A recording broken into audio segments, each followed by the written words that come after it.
Yes sir, दोनों रहेंगे sir. Yes sir. Sir ये तो अपना कैजुअलिटी हो गया सर। उधर हम आपने क्या किया? सर इधर और पेंटिंग हुई है टॉयलेट का वॉशरूम सर। एक सर माइनर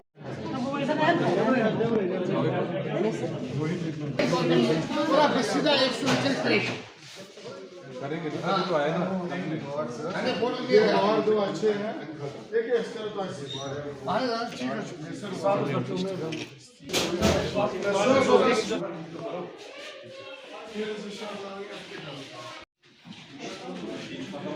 ये भी आप देखिए ऑलमोस्ट रेडी है। कि जो हमारे हेल्थ इंस्टीट्यूशंस होते हैं, अस्पताल कहते हैं आप, इनकी स्ट्रेंथनिंग एक कंटिन्यूस प्रोसेस है।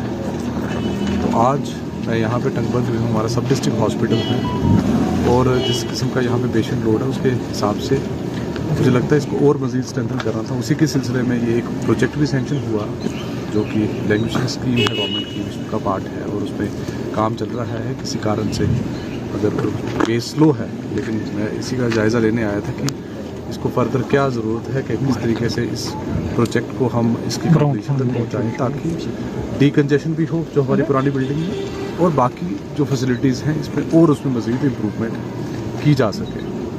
आप देखेंगे पिछले 5 सालों में अगर आप देखेंगे तो हमारे जम्मू कश्मीर में लगातार हमारी मेडिकल एजुकेशन में सीटें बढ़ रही हैं, MBBS की, PG की सीटें बढ़ रही हैं। उसके कारण हमारी जो ह्यूमन रिसोर्स हमारे पास अवेलेबिलिटी है उसमें डेफिनेट एक इम्प्रूवमेंट आई है, और रेगुलर रिक्रूटमेंट्स भी हो रही हैं। तो उसके साथ साथ हमारी जो नर्सिंग एजुकेशन है उसको भी स्ट्रेंथन करने के लिए पहले 15 हमारे पास नर्सिंग कॉलेजेस आए थे, जिनमें से 13 चालू किए लास्ट ईयर। 2 इस साल हम स्टार्ट करने जा रहे हैं। तो एक कंटिन्यूस कोशिश है HR को इम्प्रूव करने की और बाकी इंफ्रास्ट्रक्चर के लिए। आप यहाँ आज से मुझे लगता है कि 3 साल पहले, 4 साल पहले कोई सोच नहीं सकता था कि सब डिस्ट्रिक्ट हॉस्पिटल के लेवल पे आपके पास एक ऑक्सीजन प्लांट होगा। आज वो भी दिखता है। इक्विपमेंट की मेंटेनेंस के लिए यहाँ पे हमारा जो प्रोजेक्ट है वो चल रहा है। एम्बुलेंसेस की भी अवेलेबिलिटी इम्प्रूव हुई है। उसके बाद भी मुझे लगता है कि कुछ इम्प्रूवमेंट का स्कोप रहता है, वो टाइम के साथ हमें इम्प्रूव करना भी है। और हमारी पूरी कोशिश है कि टंगमर्ग, चूँकि ये एक एंड पे है, मैं कहूँगा श्रीनगर से अगर आप इस तरफ जाते हो तो लास्ट लोकेशन यही है, और इस पर टूरिज़्म का भी फ्लो काफ़ी रहता है, टूरिस्ट फ्लो भी रहता है। तो उन सब चीज़ों को नज़र में रखते हुए इस फैसिलिटी को फर्दर स्ट्रेंथन किया जाएगा, ताकि लोगों को यहाँ से ज़्यादा दूर ना जाना पड़े। पुराने समय में ये अस्पताल क्या रहा है मुझे उसका इल्म नहीं है, वो मुझे देखना पड़ेगा कि पुराने टाइम पे क्या था। लेकिन हमारी पूरी कोशिश है कि जो अवेलेबल हमारे पास पोजीशंस हैं उनको भरा जाए। जो डॉक्टर्स हैं, मुख्तलिफ़ किस्म के डॉक्टर, स्पेशलाइजेशन के डॉक्टर्स हैं, उनको तैनात किया जाए। ये हमारी जिम्मेवारी है और वो जिम्मेवारी हम पूरी करेंगे। रही ट्रांसफ़र्स की बात, मुझे लगता है कि ट्रांसफ़र पोस्टिंग्स तो ये हमारे सिस्टम का पार्ट है। कुछ साल, पिछले साल तक तो मैं यहाँ का DC था, तो आज मैं यहाँ आ गया। ट्रांसफ़र पोस्टिंग्स के तो एक पार्ट है। We must have done work.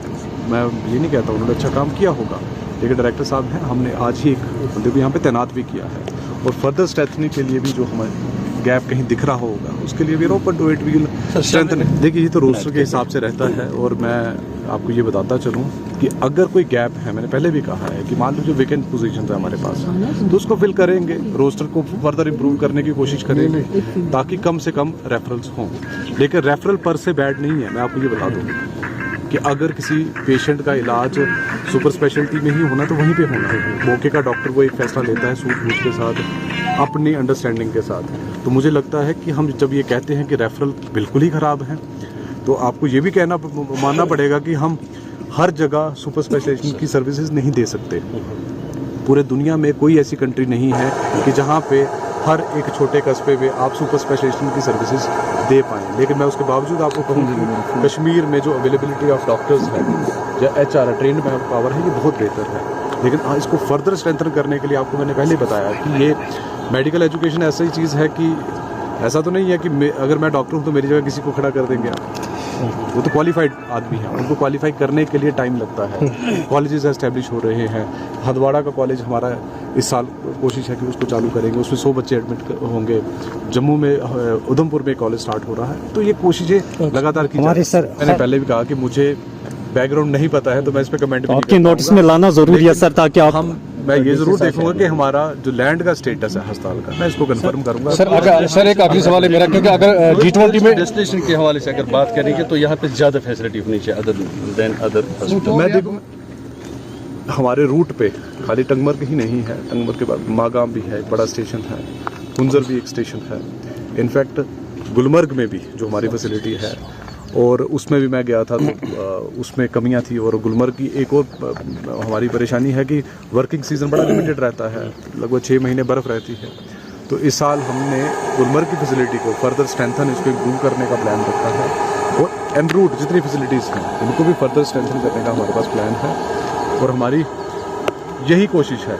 आप अगर देखेंगे तो डेटा के हिसाब से हमारे जो मेडिकल कॉलेजेस का लोड होता था, आहिस्ता आहिस्ता उसमें एक डिक्रीज देखने को नज़र आ रहा है। ब्लड बैंक जो होता है, मुझे लगता है कि पहले तो हमें ये समझना पड़ेगा कि ब्लड बैंक की सर्विसेज हर एक छोटे अस्पताल के लेवल पे नहीं हो सकती है। बुनियादी तौर पे हमें ब्लड सर्विसेज चाहिए। हमारा मकसद ये है, हमारा मकसद ये नहीं है कि एक बड़ा सा बिल्डिंग और उसमें बड़ी सारी मशीनें लगा के हम इकट्ठा करें। उससे एक लेवल नीचे का यूनिट होता है जिसको ब्लड स्टोरेज यूनिट कहते हैं, कि ब्लड बैंक से उसका कनेक्ट होता है, ब्लड जो कलेक्ट होता है उसको प्रोसेस किया जाता है कि सेफ़ है ट्रांसफ्यूजन के लिए कि नहीं, उसको ब्लड स्टोरेज यूनिट पे हम प्रोवाइड करते हैं। और ब्लड स्टोरेज यूनिट भी जो है वो हमारी ड्रग अथॉरिटी के साथ रजिस्टर्ड है। हमारी कोशिश ये होनी चाहिए कि जो हमारी रिक्वायरमेंट है उसके हिसाब से ब्लड की अवेलेबिलिटी हो। सर क्योंकि G20 में सब कुछ बदलने जा रहा है, तो गुलमर्ग के हवाले से आप बताएंगे कि PSC जो है पूरी खस्ता बिल्डिंग है, बाहर से क्रीम लगाने से ये नहीं मानेंगे कि गुलमर्ग का हॉस्पिटल जो है ठीक है, वो पूरी बिल्डिंग जो है खतरे में है। तो क्या हम ये मानेंगे कि वहाँ पर भी सब कुछ बदल जाएगा, वहाँ की बिल्डिंग जो है नई इस तरीके से बनेगी? क्योंकि सयाहती लेवल पर अगर देखा जाए, जब भी वहाँ हादसा होता है तो यहाँ के मकामी लोग जो है उन्हें जो है शिफ्ट करते हैं, लेकिन वहाँ पर जो बिल्डिंग है वो बिल्कुल डैमेज है। देखिए, उस बिल्डिंग का जायज़ा हमने पहले भी लिया था, इंजीनियर से बात भी करी है, और वो उसको बेहतर करने के लिए एक DPR हमें दे रहे हैं। इस साल के प्लान में हमने उसके लिए पैसा भी रखा है, और हमारी कोशिश है कि इस वर्किंग सीज़न में इस बिल्डिंग को हम स्टेट ऑफ द आर्ट बेहतर शेप दें, ताकि इसको बेहतर तरीके से लोग एक्सेस भी कर पाएँ, इस्तेमाल